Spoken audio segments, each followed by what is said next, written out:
الحمدللہ رب العالمین قال اللہ تبارک و تعالی فی الکلام العظیم ان الدین عند اللہ الاسلام۔ السلام علیکم ورحمۃ اللہ وبرکاتہ۔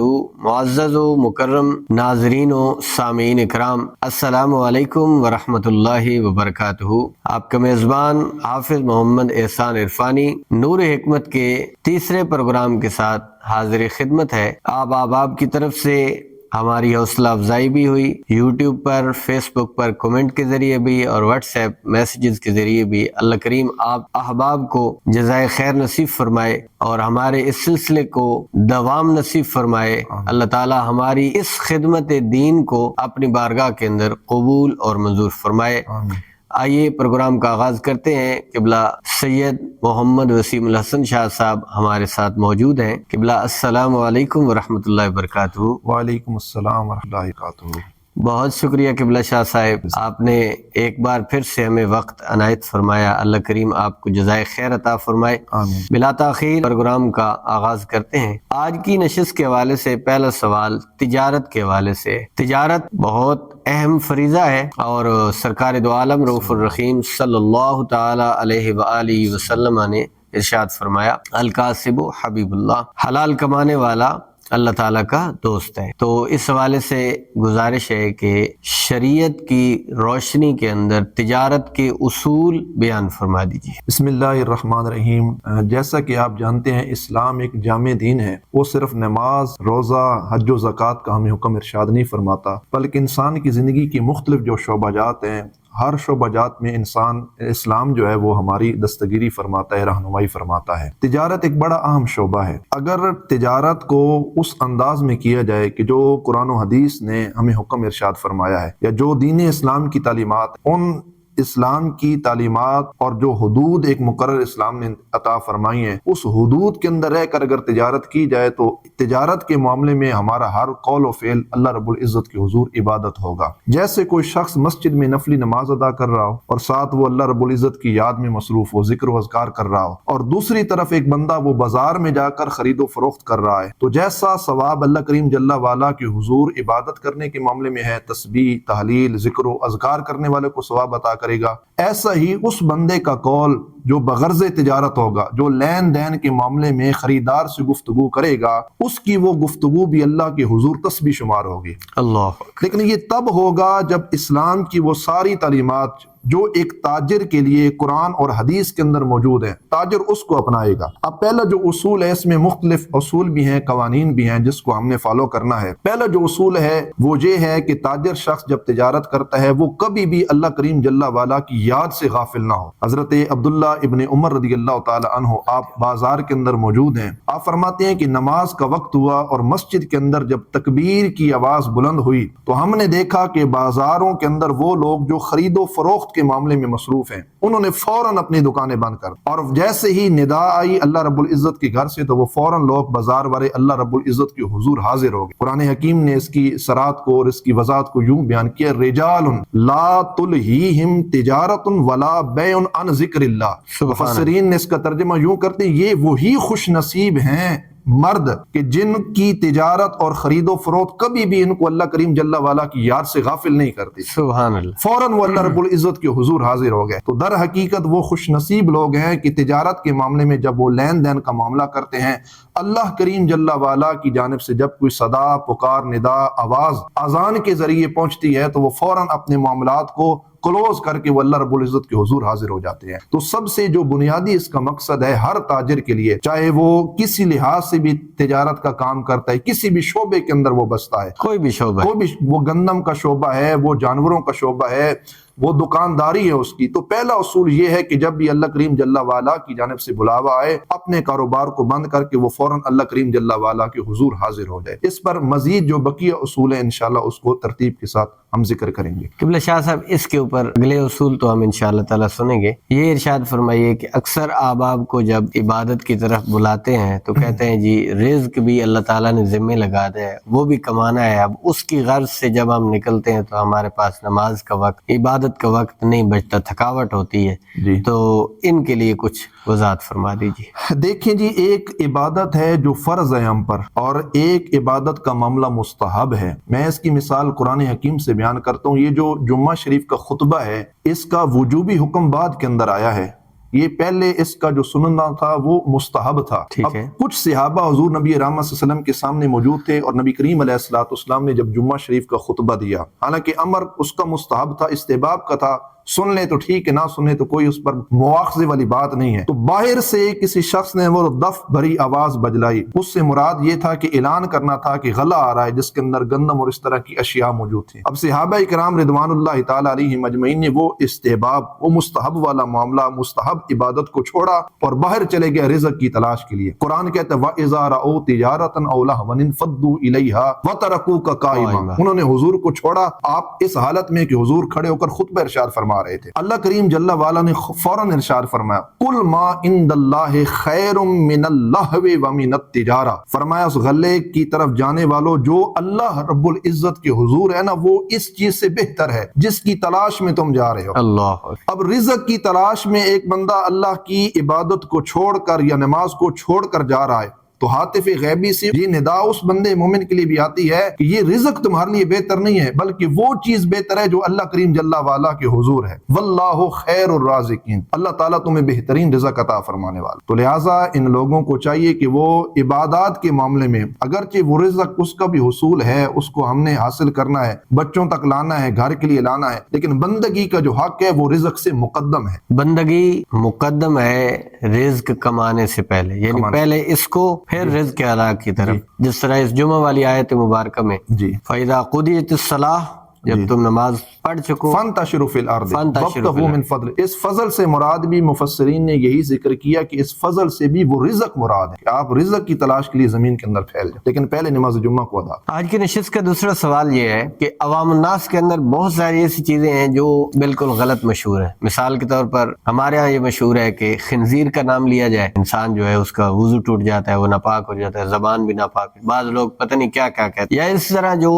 موضوع واقعات مشہور ہیں، جس طرح حضرت سیدنا بلال رضی اللہ تعالیٰ عنہ یا آقا نامدار سیدنا سرور کائنات صلی اللہ علیہ وسلم، آپ کی ذات مبارک کے حوالے سے، وہ آپ کی ذات پر کوڑا پھینکنے والی جو عورت تھی، اس حوالے سے، تو ان غلط اور موضوع واقعات جو کہ مشہور ہو چکے ہیں، اس حوالے سے ہمیں عوام الناس تک کس طرح آگاہی دینی چاہیے؟ دراصل بات یہ ہے کہ جس طرح وہ روایات کے اندر یہ بات آپ کو ملے گی، آپ کسی کو اچھی بات سکھائیں، کوئی اچھا کلمہ سکھا دیں، کوئی اچھی بات سکھا دیں، جب تک وہ آپ کی اس اچھی بات پر، ہر وہ بات جو ایک دین اسلام کے دائرے کے اندر موجود ہو، تو جتنے لوگ اس پر عمل کرتے رہیں گے، بتلانے والے کو اس کا ثواب ملتا رہے گا، یہ دنیا میں بھی اور بعد از وصال بھی، صدقہ جاری اس کے لیے بن جائے گا۔ اسی طرح اگر بغیر تحقیق کے کسی بندے نے مذہب اسلام کا لبادہ اوڑھ کر اس نے اسلام کے اندر کوئی ایسی بات اپنی ہی جانب سے، جس کی تصریحات آپ کو فقہ کی کتابوں کے اندر نہیں ملتی یا قرآن و حدیث کے اندر جس بات کی اجازت نہیں ہے، اور ایک شخص اپنی جانب سے تشریح کر کے کوئی مسئلہ ایسا وہ عوام کے اندر پھیلا رہا ہے، اب جتنے لوگ اس غلط مسئلے پر عمل کرتے رہیں گے، اس سب کا جو بوجھ ہوگا گناہوں کا، وہ اس شخص پر آئے گا جس نے اسلام کے لبادہ اوڑھ کر دین اسلام کے اندر اپنی طرف سے کوئی غلط مسئلہ لوگوں تک پہنچایا۔ اب دیکھیں یہ بڑی مشہور بات ہے کہ خنزیر کا نام لینے سے، ہم نے تو یہاں تک سنا بھی 40 دن ایمان رخصت ہو جاتا ہے۔ اللہ قرآن نے اس کی وضاحت بیان، انما حرم علیکم المیتۃ والدم ولحم الخنزیر، یہ خنزیر کا لفظ اب قرآن حکیم کے اندر موجود ہے۔ اب تراویح میں ائمہ حضرات پورا قرآن پڑھتے ہیں اور لوگ سماعت بھی کرتے ہیں، تو اب کیا مطلب، وضو امام کا ٹوٹا تو پھر اقتداء کرنے والوں کی نمازوں کا کیا بنے؟ اور پھر بڑی لطیف اور مزے کی بات یہ ہے کہ انہی اقتداء کرنے والوں میں کچھ لوگ ایسے ہیں جو کہتے ہیں خنزیر کا نام لینے سے وضو ٹوٹ جاتا ہے، ایمان چلا جاتا ہے۔ اللہ، اب جس امام نے خنزیر کا نام لیا اس کو تو آپ نے ایمان سے فارغ کر دیا، تو پھر آپ اس امام کی اقتداء کیسے کر رہے ہیں؟ بلال حبشی رضی اللہ تعالیٰ عنہ کا وہ مشہور واقعہ اکثر نعت خواں حضرات بیان کرتے ہیں، قوالیوں کے اندر ہم نے اشعار سنے، کسی صحیح سند کے ساتھ روایات موجود ہیں یا سیرت بلال حبشی رضی اللہ تعالیٰ عنہ کو مطالعہ کی جائے، اس کے اندر یہ بات موجود نہیں ہے۔ پھر حضرت عبداللہ ابن مسعود رضی اللہ تعالیٰ عنہ جو صحابی رسول ہیں، ان کی ایک بات انتہائی لطیف، آپ فرماتے ہیں عالم دین کے لیے جو سب سے بڑی ڈھال ہے اور وہ پردہ ہے، وہ اس کلمے کے اندر موجود ہے، لا، مطلب میں جانتا نہیں ہوں۔ اگر کس چیز کا علم نہیں ہے تو وہ کہہ دے، تحقیق نہیں ہے تو وہ آرام سے بتلا دے کہ میں اس مسئلے کے بارے تحقیق نہیں رکھتا، میں نہیں جانتا۔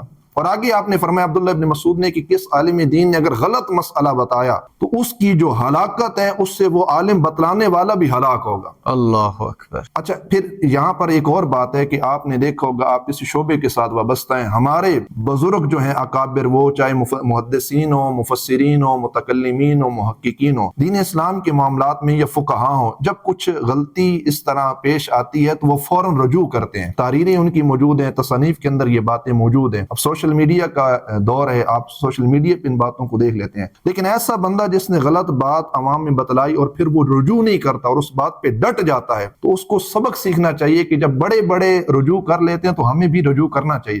رجوع کرنے میں عزت ہے، غلطی مان لینے میں عزت ہے، غلطی پر ڈٹ جانے کے اندر عزت نہیں ہے، بلکہ یہ اپنے لیے ہلاکت ہے، اس دنیا میں بھی، قبر میں بھی اور آخرت میں بھی۔ اگلا سوال فتنہ قادیانیت کے حوالے سے ہے۔ آئین اسلام اور آئین پاکستان دونوں کی روشنی میں اس بات کی وضاحت فرمائیے کہ فتنہ قادیانیت یعنی جو قادیانی وغیرہ ہیں، کیا وہ شاعر اسلام استعمال کر سکتے ہیں یا نہیں؟ دیکھیں، بات یہ ہے کہ یہ جو لفظ ہے نا شاعر اسلام، اس کا مطلب یہ ہے کہ شاعر وہ مخصوص علامات یا مخصوص نشانیاں، شاعر اسلام سے مراد ہوگا اسلام کی وہ مخصوص علامات یا اسلام کی وہ مشہور نشانیاں جس سے کسی کا اسلام یا مسلمان ہونا ثابت ہو رہا ہو۔ اور عرف عام کے اندر جب کوئی شخص ان نشانیوں کا اظہار کرتا ہے تو عرف عام کے اندر اس بندے کو مسلمان سمجھا جاتا ہے۔ پھر دینی اور سماجی حوالے سے جو ایک مسلمانوں کے حقوق ہیں، وہ حقوق اور وہ ذمہ داریاں اس بندے کو دی جاتی ہیں اور مسلمانوں والا برتاؤ اس کے ساتھ کیا جاتا ہے۔ یہ بندہ جب مسلمان ہونے کی علامات اور نشانیوں کو ظاہر کرتا ہے۔ میں اس کی ایک مثال دیتا ہوں، نماز جمعہ شریف ہے، یہ خاصہ ہے اسلام کا، یہ اسلام کی نشانی ہے۔ کسی بھی مسجد کے اندر نماز جمعہ کی ادائیگی ہو رہی ہو، آپ کسی سے مرضی پوچھ لیں، ہر کوئی یہی بتائے گا کہ یہ مسلمانوں کی مسجد ہے اور مسلمان جو ہیں وہ نماز جمعہ کو ادا کر رہے ہیں۔ کبھی آپ نے نہیں سنا کہ کافر جو ہیں وہ نماز جمعہ ادا کریں، کیونکہ یہ ہمارا خاصہ ہے، ہماری نشانی ہے۔ اب یہ جو نشانی ہے نا، اس کو وہ لوگ استعمال نہیں کر سکتے۔ نشانی کے حصول کے لیے، اس نشانی تک پہنچنے کے لیے اس کا اہل ہونا ضروری ہے۔ میں اس کی ایک سادہ سی مثال دیتا ہوں۔ سرکاری عہدے پر اگر ایک افسر ہے، اس کو کوئی سیٹ ملی ہے یا ایک وردی ملی ہے یا اس نے کوئی اپنے کپڑوں پر بیج لگایا ہوا ہے، ایک عام سادہ سا بندہ جس نے سکول کی ایک جماعت نہیں پڑھی، بالکل سادہ لو انسان، ریڑھی چلانے والا، اس سرکاری پر فائز شخص کی وردی کو استعمال نہیں کر سکتا، اس کے بیج کو، سٹیکر کو استعمال نہیں کر سکتا۔ جب وہ وردی کو استعمال کرے گا یا بیج سٹیکر کو استعمال کرے گا تو ہر شخص کہے گا یہ شخص پاگل ہے۔ یہ علامت تو اس بندے کی ہے جس نے محنت کر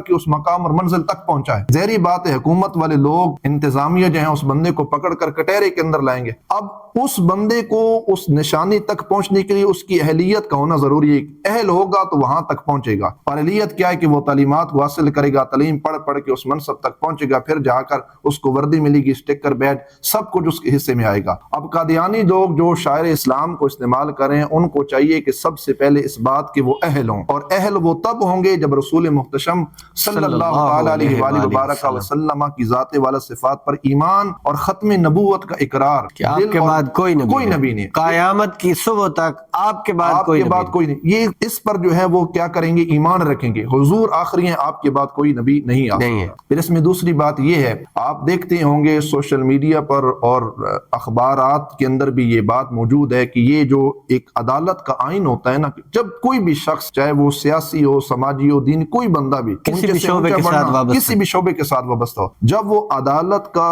آئین توڑتا ہے تو ججز اس بندے کو کٹہرے میں لاتے ہیں کہ تو نے کیا کیا؟ عدالت کا آئین توڑا ہے، توہین عدالت کے زمرے میں اس بندے کو کٹہرے میں لایا جاتا ہے۔ اب یہ جو قادیانی لوگ ہیں جو شاعر اسلام کو استعمال کر رہے ہیں، انہوں نے عدالت کا آئین بھی توڑا ہے اور اسلام کا آئین بھی توڑا ہے۔ اسلامی روح سے بھی یہ کافر ہیں اور آئین پاکستان کے تحت بھی یہ لوگ کافر ہیں۔ ان کو کافر ڈکلیئر کرا دیے کہ یہ لوگ جو ہیں وہ کافر ہیں، یہ مسلمان نہیں ہیں۔ اب یہ مسلمانوں کے شاعر کو استعمال کریں، اور یہاں پر جو سب سے ضروری بات ہے وہ یہ بات ہے کہ ان کے خلاف قادیانیت کا یہ جو فتنہ ہے، اور بالخصوص یہ جو شاعر اسلام استعمال کریں، اس کے خلاف جو احتجاج ہے یا آواز اٹھانا، یہ کسی خاص ایک مذہبی تنظیم کا حق نہیں ہے، بلکہ بلکہ ہر اس کلمہ گو کا حق بنتا ہے کہ اس فتنے کے خلاف جو ہے وہ آواز حق بلند کرے، جو جس کا جو منصب ہے اپنے اپنے منصب پر اس کے لیے بات کرے، چاہے وہ کوئی سکول میں پڑھنے والا ہے، یونیورسٹی میں پڑھنے والا ہے، وہ سرکاری عہدے پر فائز ہے، وہ ریڑھی لگانے والا ہے، جس نے بھی رسول محتشم صلی اللہ علیہ وآلہ وسلم کا کلمہ پڑھا ہے یا جو حضور کی ختم نبوت پر ایمان رکھتا ہے،